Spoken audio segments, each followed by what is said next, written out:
isi hatimu, berfirmanlah ya Roh Kudus, kami terbuka. Sebab Tuhan Yesus telah datang dan dimuliakan di tempat ini. Roh Kudus datanglah, menjamah setiap hati kami. Biarkan kami memiliki cinta yang semakin membara. Nyalakan kembali api cinta mula-mula kami atas gereja, atas setiap jemaat di tempat ini. Kami rindu lawatan Roh Kudus hadir di tempat ini, memulihkan setiap hati yang terluka, membebaskan setiap ikatan dan jenuh, dan memberi lega bagi setiap hati yang putus asa. Terima kasih Tuhan Yesus, sembuhkan hamba-Mu di balik kayu salib kemuliaan. Biar hanya Tuhan Yesus saja yang boleh ditinggikan, dimuliakan di tempat ini. Di dalam nama Tuhan Yesus Kristus, kami berdoa dan mengucap syukur. Haleluya. Amin. Puji Tuhan, Bapak Saudara. Shalom, apa kabar? Kami boleh berada di tempat ini, saya senang karena betul yang dikatakan Pak Juan, ini perdana tim PWC kembali melayani di tempat di mana Tuhan taruh di dalam hati kami untuk dapat pergi melayani. Ya, saya sudah berhubungan 2 tahun mungkin ya pada Ibu Pendeta Christine dan Pak Andoko, tapi seringnya komunikasi ke Ibu Gembala, sering TikTokan melalui WhatsApp. Pengen rindu bisa melayani di tempat ini. Dan akhirnya atas izin Tuhan kita bisa berjumpa ya Ibu Christine. Terima kasih buat kesempatan melayani. Saya juga senang melihat wajah-wajah jemaat Tuhan yang antusias. Saya sangat diberkati dengan dramanya tadi, drama drama Jumat Agung, proses penyiksaan dan penyaliban Tuhan Yesus tadi luar biasa ya, diperankan dengan sangat bagus, sangat menyentuh hati saya. Berapa banyak Bapak Saudara di tempat ini yang rindu Tuhan hadir dan menjumpai Bapak Saudara secara pribadi. Wow, puji Tuhan ya. Sebab firman Tuhan berkata, kalau ada 2-3 orang saja yang hadir dan memiliki hati yang haus dan rindu, maka Tuhan itu nggak perlu lama-lama lagi. Dia akan segera juga datang dan menjumpai Bapak Saudara. Kalau hadiratnya dari tempat ini, apa yang terjadi Bapak Saudara? Perjumpaan pribadi dengan Tuhan Yesus itu yang terpenting. Karena ketika kita masuk hadirat Tuhan dan berjumpa secara pribadi dengan Tuhan Yesus, maka terjadi perubahan di dalam hidup kita ini. Anda akan mengalami yang namanya perjumpaan secara pribadi yang tidak pernah dapat bisa Anda lupakan di seumur hidup Anda. Wah, saya ini Bapak Saudara mengenyam banyak kesaksian, tapi next time saya ketika hadir, saya akan saksikan kesaksian hidup saya ya. Karena waktunya singkat, saya tahu tapi kita mungkin mulainya sedikit molor atau ada yang molor ya. Jadi saya nggak saksikan hidup saya, tapi percayalah perjumpaan pribadi dengan Tuhan Yesus itu nanti yang paling penting. Amin, Bapak Saudara. Siapkan Alkitabnya. 3 tahun tidak melayani, banyak perubahan dalam diri saya, terutama matanya makin plus ya. Jadi saya nggak pernah pakai kacamata, saya mulai pakai ya. Dan badannya semakin melar ya, sebenarnya. Ini saatnya ambil dalam puasa. Oh ya, sebelum firman Tuhan, saya tadi sudah dikenalkan Pak Johan ya, nama saya Cahya Nugraha, dan PWC Ministry ini punya 7 visi dan misi.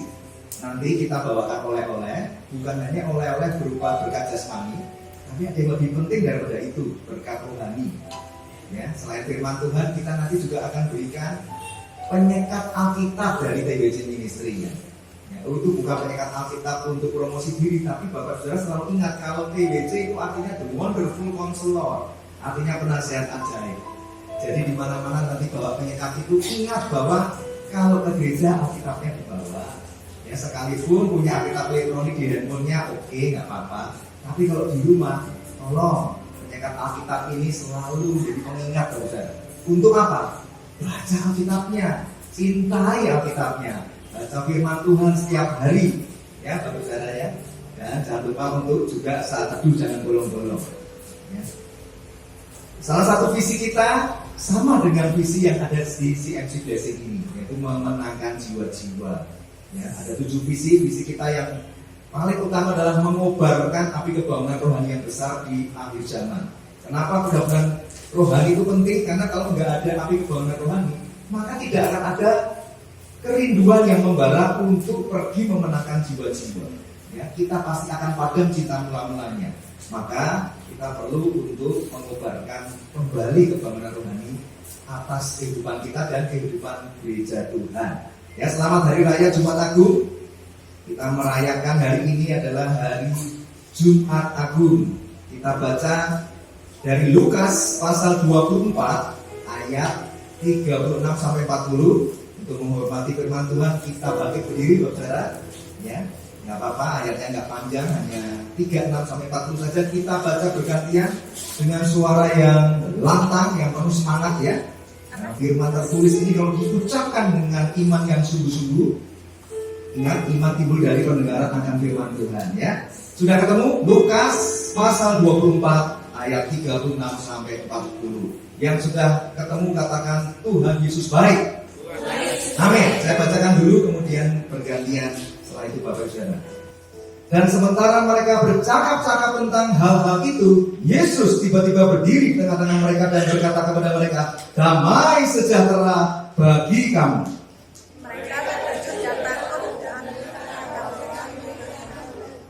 Akan tapi ia berkata kepada mereka, mengapa kamu terkejut dan apa sebabnya timbul keraguan-raguan di dalam hati kamu?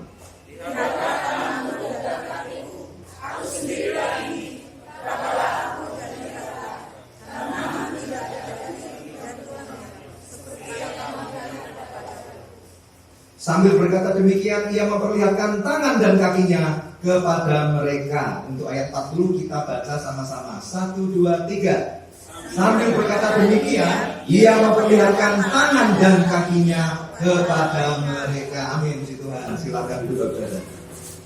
Jadi kisah ini adalah Tuhan Yesus menampakkan dirinya kepada murid-muridnya.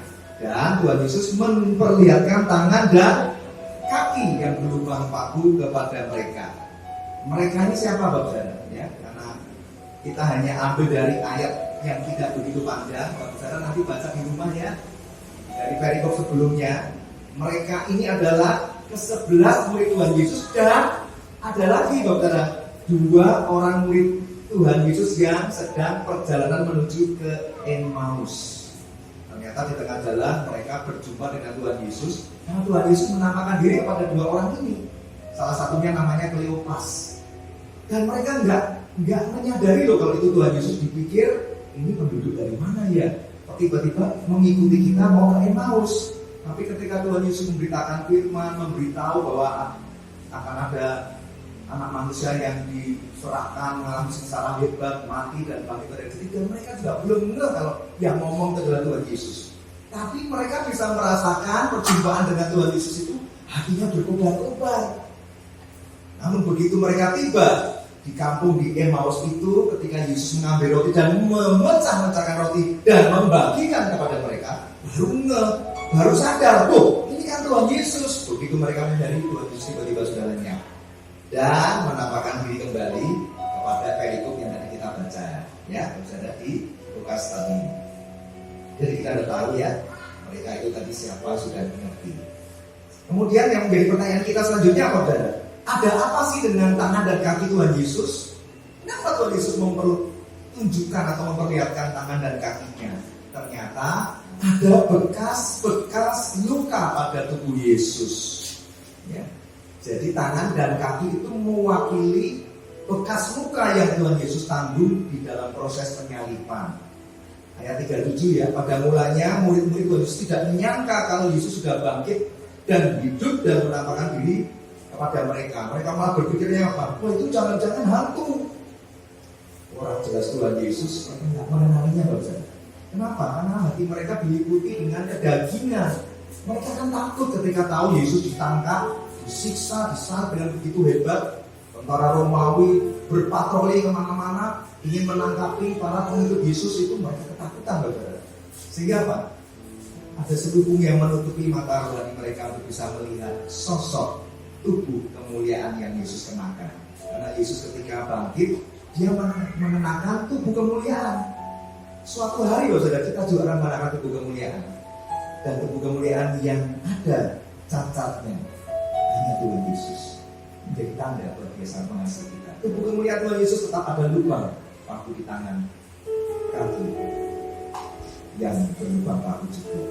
Nah, Bapak Saudara, berapa banyak sih kita juga seperti murid-murid Tuhan Yesus ini? Ketemu Tuhan nggak ngeh. Ada hadirat Tuhan di tempat ini kita nggak bisa merasakan. Kita cuma ngertinya ya hadirat Tuhan itu ya teori aja lah, dulu pernah dengar, tapi cuma nggak paham apa itu hadirat Tuhan. Hati-hati Bapak Saudara, Tuhan Yesus itu mencela murid-muridnya loh. Dia berkata apa? Kamu nih loh, benar-benar kamu nih. Berkali-kali aku katakan bahwa anak manusia harus menderita, mengalami sengsara yang hebat, mati, bangkit pada hari ketiga. Kok kamu nggak ngerti-ngerti? Kok kamu degil hati? Apa yang terjadi Saudara?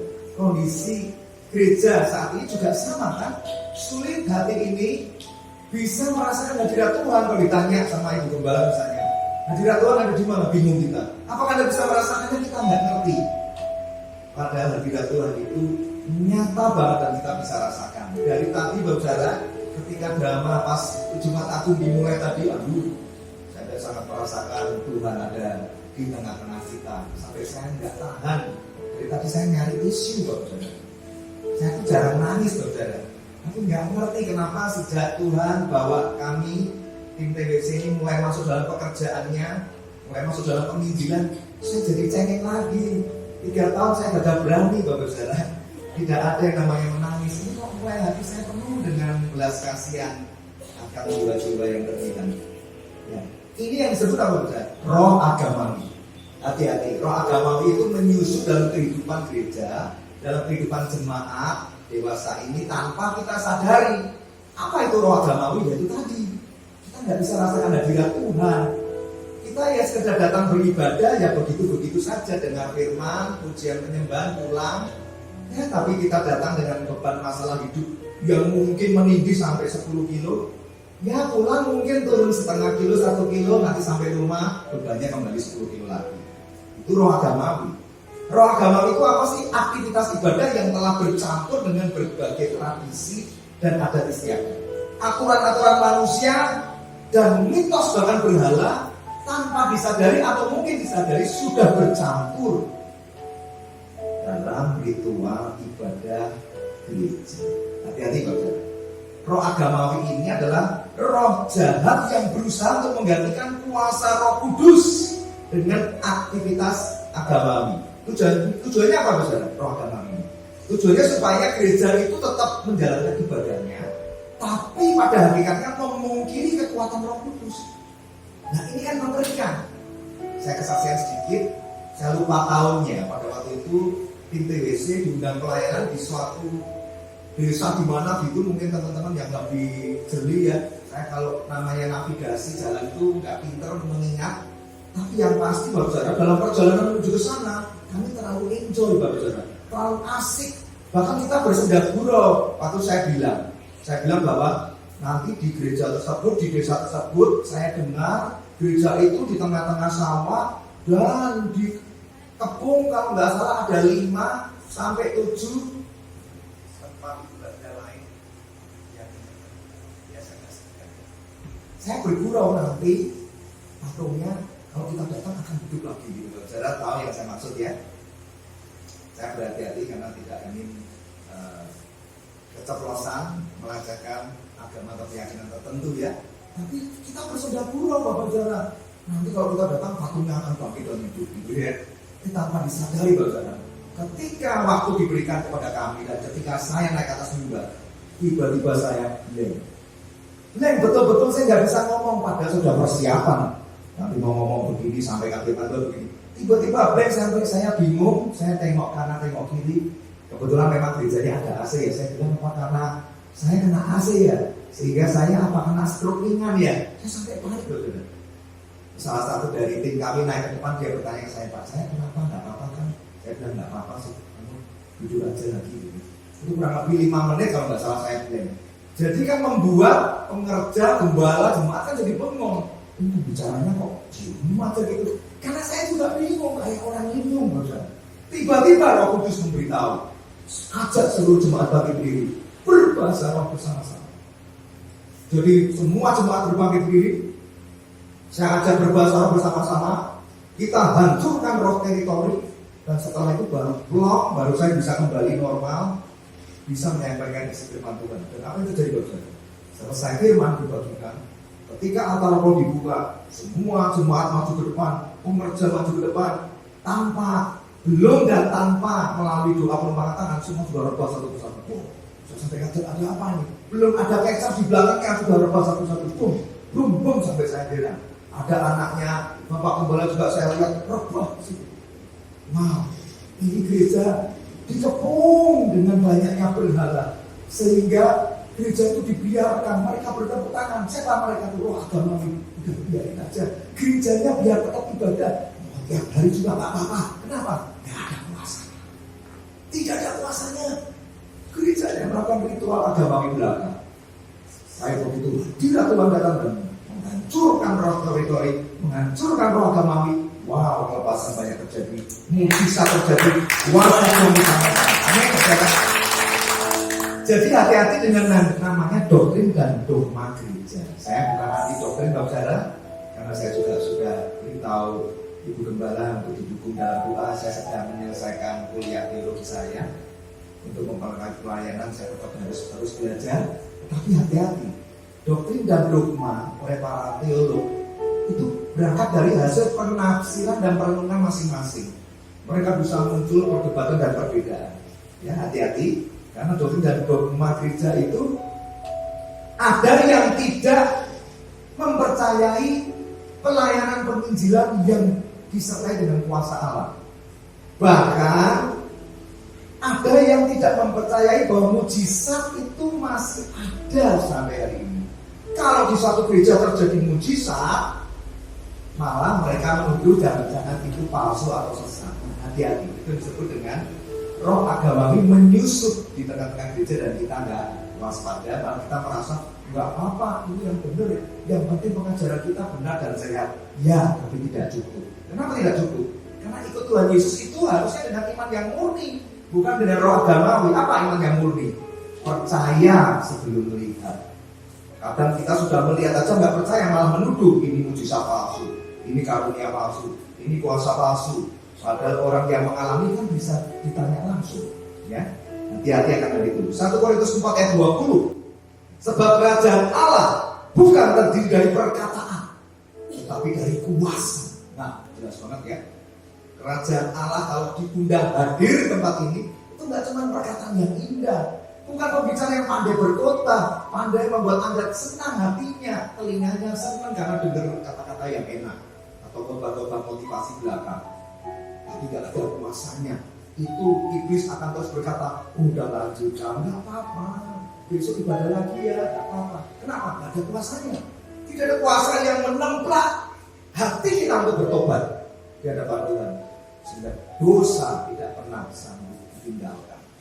Berapa banyak jemaat tempat ini yang pada hari ini kita datang menyembah Tuhan masih bergumul dan setan terus mendakwa. Wah, kamu kan masih terikat dengan dosa itu kan?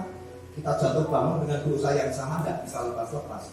Padahal kita sudah orang percaya, bahkan sudah melayani, tapi terikat dengan dosa tertentu yang nggak bisa lepas itu, Bapak. Kuasanya kok mencengkram dengan hebat, dan kita nggak punya kuasa. Bahkan sudah ditumpang tangan, doakan berbagai macam pendeta dari berbagai aliran, ya jatuh lagi di kubangan dosa yang sama. Wadah apa ini, saudara? Itu tadi, karena kita kehilangan kuasa di tengah-tengah gereja dan kuasa di tengah-tengah kehidupan kita sebagai orang percaya. Amin, saudara. Jadi Jumat Agung itu berbicara soal apa, saudara? Bicara soal kasih Yesus.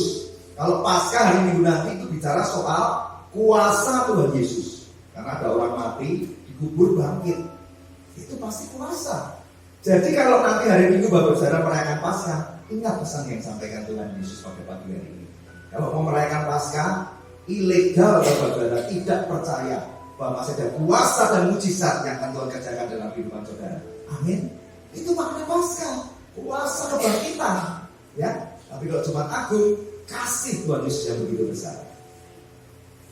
Mengapa Tuhan Yesus menunjukkan bekas lukanya? Nah, ini penting saudara. Ya, tadi karena di ayat yang ke-40, Lukas 24 ayat 40 dikatakan sambil berkata demikian, Yesus memperlihatkan tangan dan kakinya kepada mereka. Kalau dalam bahasa Inggrisnya itu He showed them his scars. Dia menunjukkan bekas luka-lukanya. Mengapa Tuhan Yesus menunjukkan bekas lukanya? Yang pertama, Tuhan itu gak iseng, pasti ada maksud dan tujuan. Supaya kita tahu bahwa Tuhan Yesus itu sudah menderita, menanggung seluruh dosa umat manusia. Yohanes 1 ayat 29. Lihatlah anak domba Allah dalam tubuhnya di kayu salib. Ya, jadi menunjukkan bekas luka itu supaya kita tahu Yesus sudah menderita, menanggung dosa kita. Yang kedua, karena Tuhan tidak mau setiap kita anak-anaknya melupakan apa yang telah Tuhan Yesus kerjakan di kayu salib, yaitu menebus kita dengan harga yang mahal dan lunas dibayar. Kita tuh sudah lunas dibayar, tapi kok nggak bisa bebas dari ikatan dosa tertentu. Ya, kalau saya ngomong seperti ini, pasti Bapak Saudara mulai diberitahu sama Roh Kudus juga ya. Yang namanya jaga mulut kudus ini susah. Kalau sudah bohong sedikit, kita bilang, setan bilang bohong putih. Bohong sedikit, itu nanti bergulir bohong terus. Yang terikat dengan, mohon maaf, dari dewasa semua ya, dengan roh penajis, masturbasi. Kan gak ada yang tahu kan? Tuhan tahu. Kalau Roh Kudus tinggal di hatimu, Anda sedang melakukan dosa, penajisan, dan memaksa Roh Kudus di dalam dirimu untuk ikut menikmati dosa. Yang ketiga, kenapa Tuhan Yesus menunjukkan bekas lukanya? Karena setiap bekas luka Tuhan Yesus mengandung kisah dan makna kesempurnaan yang sangat dalam. Melalui bekas lukanya, Tuhan Yesus memberikan banyak mujizat dan jawaban atas setiap masalah yang sedang Anda hadapi. Jadi siapkan Bapak Saudara, siapkan hati dan imanmu, nanti akan Anda menerima banyak mujizat dan kelepasan. Amin. Ada berapa banyak bekas luka Kristus? Ada yang tahu? Ada berapa banyak bekas luka Kristus? Tapi yang memerankan proses penyaliban tadi yang dari Tuhan Yesus ada di tempat ini? Ada. Nah, yang jadi peran Tuhan Yesus tadi, tahu berapa banyak luka di tubuh Yesus? Berapa? 4. Ya, yang lainnya? Yang tadi jadi yang tukang cambuk tadi bagus banget ya. Saya cuma, kok kenceng juga ternyata kena lantai, tapi kena tubuhnya kok 4 banget gitu ya. Selain 4 ada yang bilang berapa? Berapa? Tidak terhitung. Oke. Ada 7 bekas luka Kristus. Ya, dan 7 luka nanti ini melambangkan kesempurnaan, dan kesempurnaan ini akan menjadi jawaban atas setiap beban dosa dan beban masalah hidup kita. Kesempurnaan 7 bekas luka Kristus dan makna yang terkandung di dalamnya. Kesempurnaan bekas luka Yesus yang pertama apa? Kepala yang dimahkotai duri. Tahu Bapak Saudara mahkota duri? Tadi kok nggak pakai mahkota duri ya? Iya, tadi dicampur aja udah sakit ya. Tapi walaupun sakit masih bisa selfie dan senyum sedikit doang di situ kan ya. Tapi tadi dapat banget itu. Saya meneteskan air mata tadi. Luar biasa. Mahkota duri itu terbuat dari apa, Saudara? Terbuat dari pohon duri yang dibentuk dan dianyam berupa mahkota. Jadi ketika dipaksakan masuk di kepala Tuhan Yesus, Anda tahu apa yang terjadi, Saudara? Itu mahkota duri itu durinya nggak cuma bikin lecet. Nah, kalau lecet ya paling cuma teriak-teriak kecil ya. Itu masuk tembus ke saraf kepala Tuhan Yesus dan masuk ke bagian tengkoraknya.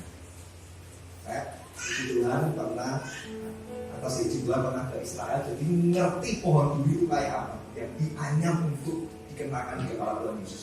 Saya pikir itu duri-duri mawar itu loh, Saudara, kecil, enak aja, gede. Saya lihat itu ya ampun Tuhan gede banget.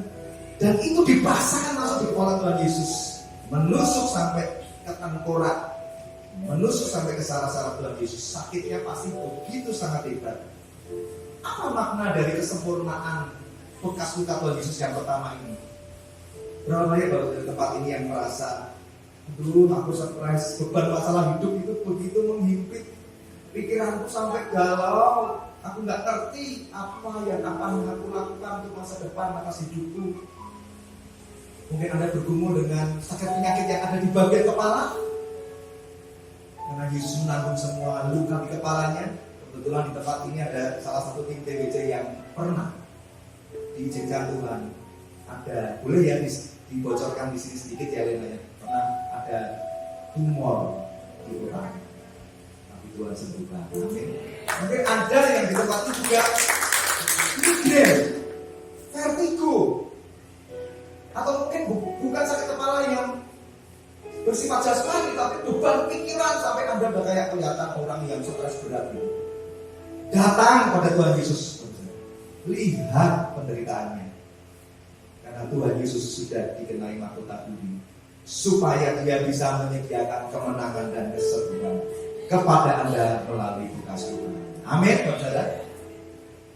Kesempurnaan bekas luka yang kedua, apa saudara? Tangan yang berlubang paku. Tuhan Yesus sudah merasakan yang namanya tangan Sang Maha Kuasa itu terpaku dan tidak bisa bergerak. Tangan yang dipakai untuk menciptakan manusia, menciptakan alam semesta. Tangan yang dipakai untuk menyembuhkan yang buta, untuk menyembuhkan yang tuli, untuk menghadiri sakit demam ibu mertua Petrus. Tangan yang digunakan untuk pergi memberitakan Injil selama 6 jam. Tangan itu harus terpaku di kayu salib dan tidak bisa berbuat apa. Jadi Bapak Saudara tempat ini sadari kesempurnaan luka, kesempurnaan bekas luka yang kedua ini dalam kehidupan Anda. Apakah Anda mungkin juga sedang bergumul atas sakit penyakit Anda? Atau mungkin orang tua Anda sedang sakit? Atau mungkin masalah rumah tangga Anda? Masalah Anda, anak Anda mungkin? Atau pekerjaan Anda? Datang kepada Tuhan Yesus, sebab Dia sudah menyediakan kemenangan dan kesembuhan atas bekas luka paku di tangannya. Amin, saudara. Kesempurnaan bekas luka Yesus yang ketiga, apa saudara? Kaki yang berlubang paku. Mungkin Anda saat ini berpikir segala sesuatu yang sudah Anda rencanakan, satu visi, satu harapan di masa depan, satu target ingin dicapai, Anda sudah planningkan dengan baik, tapi tak kunjung berhasil. Bahkan Anda merasa gara-gara pandemi usahaku jadi makin turun dan sekarang bangkrut. Karena pandemi sekarang aku kena PHK dan sedang cari pekerjaan susah. Apapun yang sedang Anda alami, ketika Anda merasa ingin maju tapi belum berhasil, Anda belum tahu besok itu mau kerja. Mungkin keadaan Anda saat ini seperti seorang janda Sarfat yang kondisinya cuma tinggal minyak sedikit sama tepung segenggam aja. Setelah itu kalau sudah dipakai diolah bikin roti, dia sudah nggak tahu besok makan apa. Mungkin mati kalau Tuhan nggak tolong. Mungkin kondisi Anda sedang seperti itu. Dan Anda mungkin sudah berseru, Tuhan, di mana toh kamu Tuhan kok nggak datang menolong? Mungkin Anda sudah mulai kecewa dengan Tuhan. Kok aku lihat orang lain ditolong, bahkan dia nggak ke gereja, Tuhan tolong kok aku dibiarkan seperti ini. Tunggu dulu, Bapak. Jangan cepat-cepat protes. Jangan buru-buru menyalahkan Tuhan. Jangan biarkan iblis mendakwa Anda dan membisikkan kekecewaan di hati Anda. Pandang luka Yesus, bahwa selama 6 jam kaki Tuhan Yesus terpaku di kayu salib. Kaki yang berjalan untuk memberitakan Injil dan menyembuhkan yang sakit dan mengatasi segala kelemahan, bahkan mengusir setan. Kaki itu harus terpaku selama 6 jam. Kaki yang mengubah lautan menjadi daratan supaya Petrus dapat datang menjumpai Tuhan Yesus, harus terpaku di kayu salib. Jadi Tuhan itu mengerti banget apa yang sedang Anda temui saat ini, Bapak. Terjadi barter tingkat ilahi antara beban masalah hidup Anda ditanggung oleh Tuhan Yesus di kayu salib. Ketika Dia dihina di atas kayu salib, di mana orang-orang seperti tadi, peragaan tadi, drama tadi mengatakan, Yesus, orang lain kau selamatkan, engkau sendiri mana? Kenapa kau gak bisa selamatkan dirimu sendiri? Turun dari kayu salib. Kalau saya renungkan itu hinaan yang sangat kurang ajar. Untung saya bukan Tuhan. Kalau saya jadi Tuhan, langsung saya lepas itu pakunya, karena saya merasa super power dan satu persatu akan saya segera masukkan ke lautan neraka. Untung saya bukan Tuhan, tapi Tuhan itu maha sabar. Saya kalau merenung itu saya suka mau nangis dulu. Itu susah banget. Luar biasa saudara ya, kesabaran Tuhan Yesus dihina di atas kayu salib. Dia tetap memilih setia untuk tetap di kayu salib dan menyelesaikan misi Bapaknya. Jadi apa yang membuat Tuhan Yesus terus bertahan di kayu salib, saudara? Apakah karena pakunya yang begitu besar? Tentara Romawi itu pakunya bukan paku yang Bapak saudara lihat bangunan ini yang paling cuma sejari.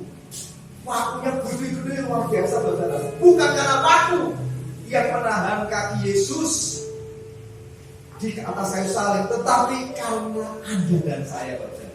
Karena Tuhan Yesus melihat Anda dan melihat saya, maka Dia terus bertahan di atas kayu salib. Supaya apapun hari ini juga yang menjadi beban masalah hidupmu yang terberat, yang Anda merasa gak ada yang sanggup menolong, yang Anda merasa orang Kristen mana yang peduli dengan keadaanmu, Yesus peduli.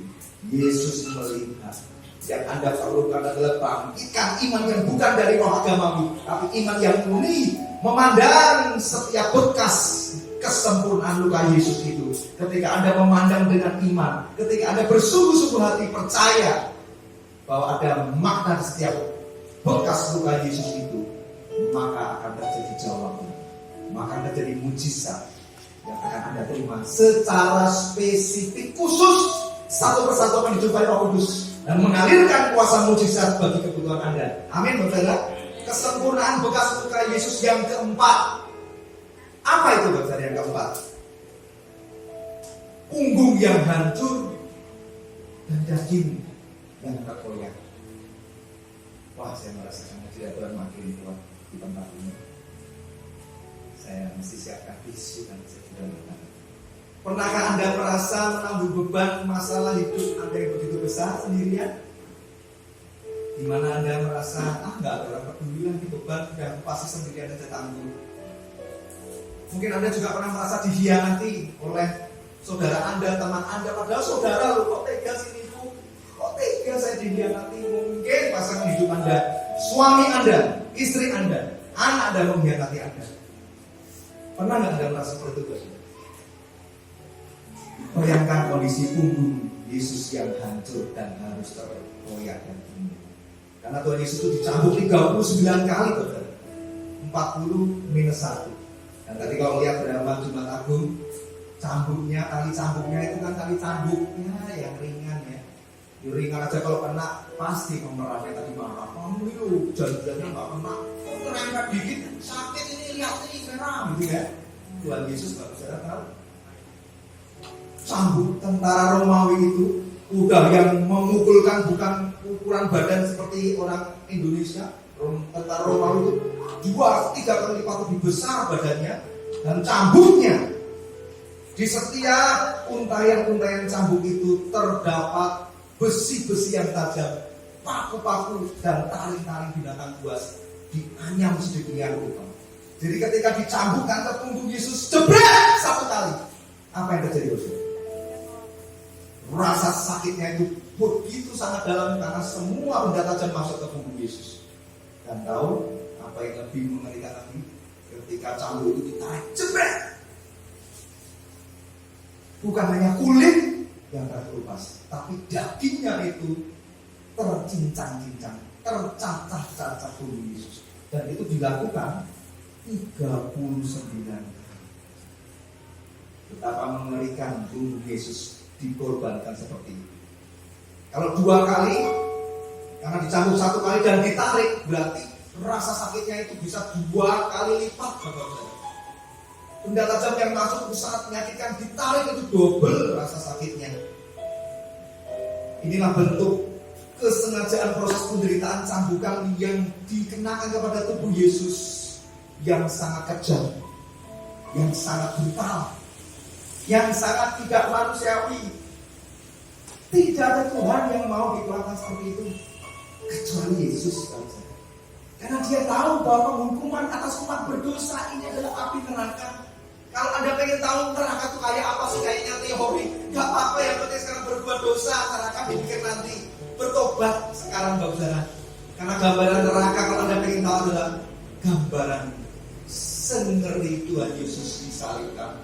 Penyiksaan yang seperti itu yang akan Anda nanti alami di kayu salib. Oleh sebab itu terjadi pertukaran ilahi supaya Anda tidak pergi ke neraka karena Yesus sudah mengalami neraka ketika proses penyaliban itu. Amin, saudara. Oleh sebab itu, siapapun di tempat ini, jangan pernah merasa Anda sendiri dan dikhianati. Yesus sudah menanggung di punggungnya. Yesaya 53 ayat 3 sampai 5. Yesaya 53 ayat 3 sampai 5. Ia dihina dan dihindari orang, seorang yang penuh kesengsaraan dan yang biasa menderita kesakitan. Ia sangat dihina sehingga orang menutup mukanya terhadap dia, dan bagi kita pun dia tidak masuk hitungan. Tetapi sesungguhnya penyakit kita lah yang ditanggungnya, dan kesengsaraan kita yang dipikulnya. Padahal kita mengira dia kena tulah, dipukul dan ditindas Allah, tetapi dia tertikam oleh karena pemberontakan kita, dia diremukkan oleh karena kejahatan kita. Ganjaran yang mendatangkan keselamatan bagi kita ditimpakan kepadanya, dan oleh bilu-bilunya kita menjadi sembuh. Yang kelima, kesempurnaan bekas luka Yesus yang kelima adalah lambung yang tertikam. Yohanes pasal 19 ayat 33 sampai 34. Tetapi ketika mereka sampai kepada Yesus dan melihat bahwa ia telah mati, sudah mati loh, mereka tidak mematahkan kakinya seperti yang dibuatkan di perjanjian lama. Tidak ada satu tulang dari Yesus yang dipatahkan. Ayat 34. Tetapi seorang dari antara prajurit itu, kok ya tega ya, sudah mati, kok juga masih ditikam, saya tidak mengerti. Menikam lambungnya dengan tombak, dan segera mengalir keluar darah dan air. Bapak saudara tahu kenapa ketika lambung Yesus ditikam dengan tombak banyak keluar darah kemudian air? Karena seluruh darah Tuhan Yesus dicurahkan habis-habisan, bahkan hingga tetes yang terakhir semuanya sudah habis. Melalui mahkota duri darah memuncul, melalui tangan yang berupa paku darah memuncul, melalui kaki yang berupa paku darah memuncul, melalui punggung yang hancur seperti dicacah-cacah daging bagian tubuh Yesus. Itu bukan hanya darah. Kita infeksi sobek dikit aja, peringkan minta ampun. Bagaimana dengan tubuh Yesus? Jadi darahnya tidak tersisa, yang di lambung tinggal sedikit pun dikeluarkan, dihabis-habiskan. Anda tahu supaya apa? Kuasanya sempurna. Jadi kalau Anda di tempat ini masih ada yang merasa musuh Tuhan sanggup menolong hidupku, bertobatlah, saudara, bertobatlah. Sungguh bertobatlah hari ini. Saya akan berdoa minta hadirat Tuhan di tempat ini. Karena ketika kita memuliakan Tuhan Yesus melalui berbagai proses kesempurnaan bekas luka, Tuhan pun masih Tuhannya.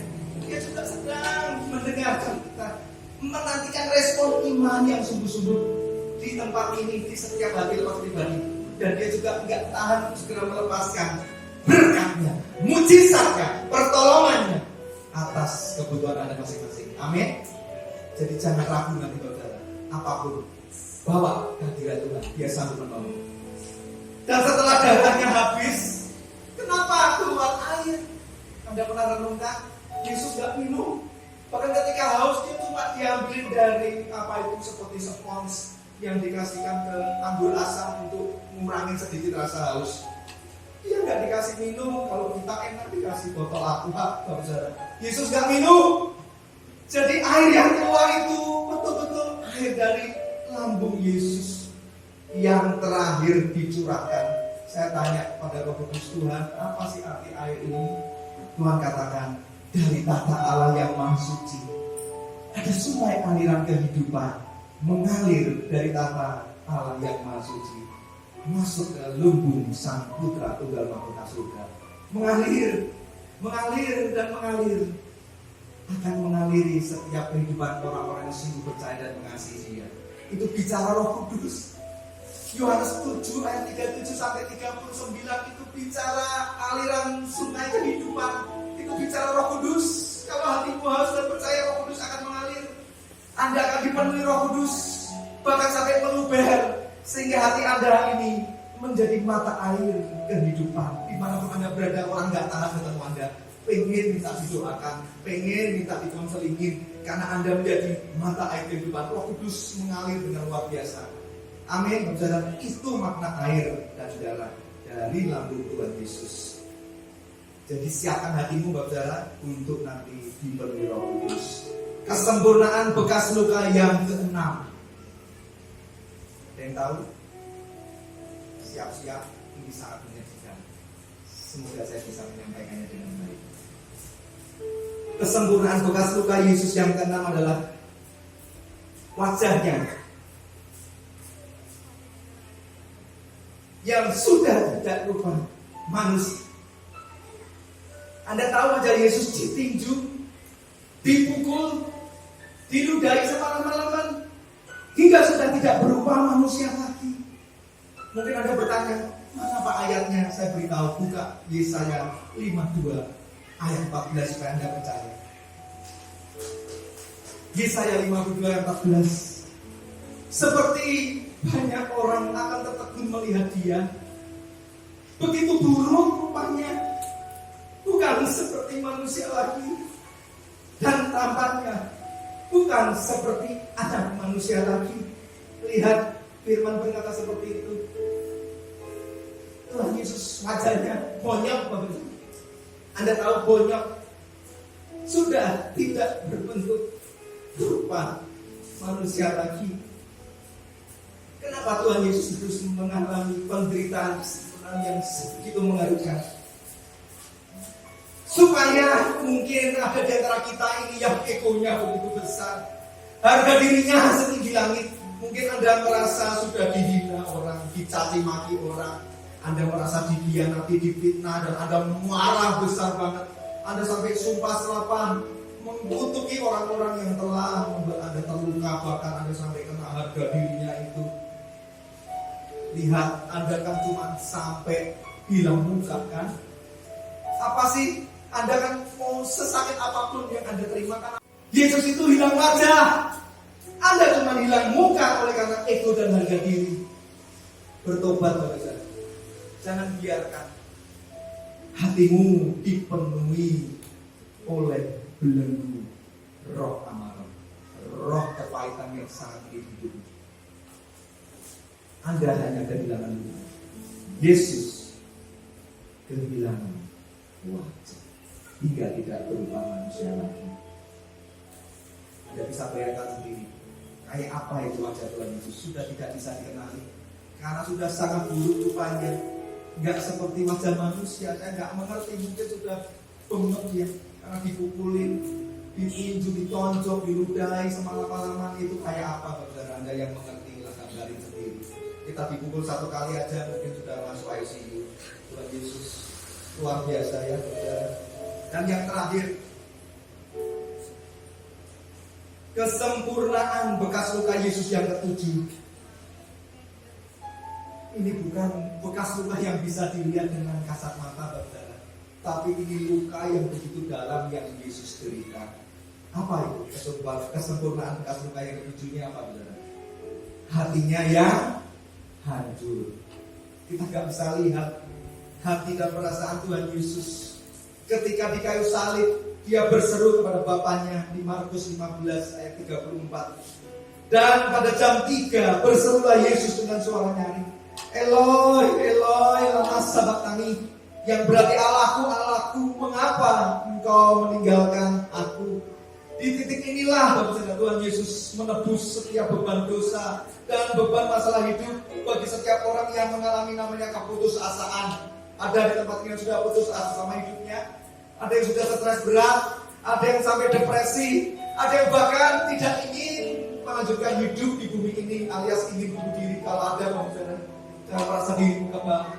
Tadi pagi saya dengar kesaksian di Poli, ada anak Tuhan yang anaknya lompat bunuh diri, dan ibunya sampai sekarang mengalami stres dan depresi. Jangan merasa dirimu kebal, saudara. Setan itu pekerjaannya selalu mencuri, membunuh dan membinasakan. Dia nggak berhenti cuma mencuri. Dia nggak berhenti sampai membunuh. Dia ingin sampai Anda binasa. Orang Kristen itu tidak kebal dengan yang namanya godaan dan bisikan-bisikan roh jahat ini. Kalau Anda tidak pernah mencintai hadirat Tuhan, kalau Anda tidak pernah mencintai firman Tuhan, kalau Anda tidak punya jam-jam teduh yang intim dengan Tuhan, saya dapat pastikan kedaginganmu akan kuat, rohmu melemah, bisa dagingmu kuat. Disitulah celah-celah terbuka dan berbagai jenis roh jahat akan masuk, membisikkan banyak dusta, menawan Anda kembali, jatuh kembali pada dosa-dosa lama Anda. Mungkin Anda dulu berpikir, aku padahal udah bebas dari dosa rokok, aku dulu nggak merokok, aku dulu nggak minuman keras, aku nggak pernah ke tempat-tempat maksiat. Tapi kenapa sekarang kakiku kok kayak pengennya menuju ke sana lagi? Kok rasanya mulutku pengen lagi menghisap rokok? Cek saat teduhmu, cek kedisiplinan rohanimu, cek apakah api nyala cintamu lalu pada Tuhan Yesus masih ada? Jangan-jangan sudah padam, Bapak Saudara. Jadi apapun alasannya Bapak Saudara saat ini, kalau Anda putus asa sampai sudah bosan hidup, bertobat Bapak Saudara. Sebab Tuhan Yesus sudah menanggung semua rasa keputusasaanmu di kayu salib. Bahkan Bapa di surga harus memalingkan wajahnya kepada Yesus ketika dia berseru Eloi Eloi lama sabachthani. Kenapa Allah meninggalkan Yesus? Bapa memalingkan wajahnya dari Yesus. Bapa nggak sanggup melihat satu-satunya putra tunggal surga tergantung di kayu salib. Di dalam tubuh Yesus ditanggungkan semua kutuk, semua dosa, semua pelanggaran, semua kesalahan, semua kejahatan. Dia yang tidak berdosa dijadikan berdosa supaya dengan hidup-hidupnya kita menjadi sembuh dan dimerdekakan. Oleh sebab itu Bapa tidak sanggup melihat Yesus. Dia tidak sanggup melihat Yesus bukan karena dia tidak sayang. Sebab Bapa yang Maha Kudus tidak bisa melihat putranya yang sedang tinggal di dalam salib yang simbol ketidakkudusan. Namun Bapa memalingkan wajahnya. Namun Bapa menangis. Saudara pernah membayangkan perasaan Bapa? Kalau Anda punya anak cuma satu, dapat anak aja itu bertahun-tahun dengan doa dan air mata. Sudah menikah lama nggak punya anak, berpuluh-puluh tahun akhirnya Tuhan anugerahi satu anak aja. Tiba-tiba anakmu Bapak Saudara diminta untuk dikorbankan, diambil jantung dan ginjalnya, dicangkokkan untuk orang lain. Anda rela? Itu perasaan Bapak menangis melihat anaknya harus mengalami penderitaan yang hebat. Tapi syukur kepada Tuhan Yesus oleh kasih dan kesetiaannya. Ketika Bapak memalingkan wajah terhadap Yesus, itu membuat Bapa mau menolehkan wajahnya kepada Anda pada pagi hari ini, Bapak Saudara. Amin. Karena Bapak melihat apa yang telah Yesus lakukan di kayu salib, sehingga Bapak mau memalingkan wajahnya. Anda yang tidak kudus, saya yang tidak kudus, ditanggung oleh Yesus, sehingga Bapak sanggup melihat Anda, karena melihat ada kemuliaan kekudusan Yesus di setiap kehidupan Anda, Bapak Saudara. Amin. Mari saya undang Bapak Saudara bangkit berdiri.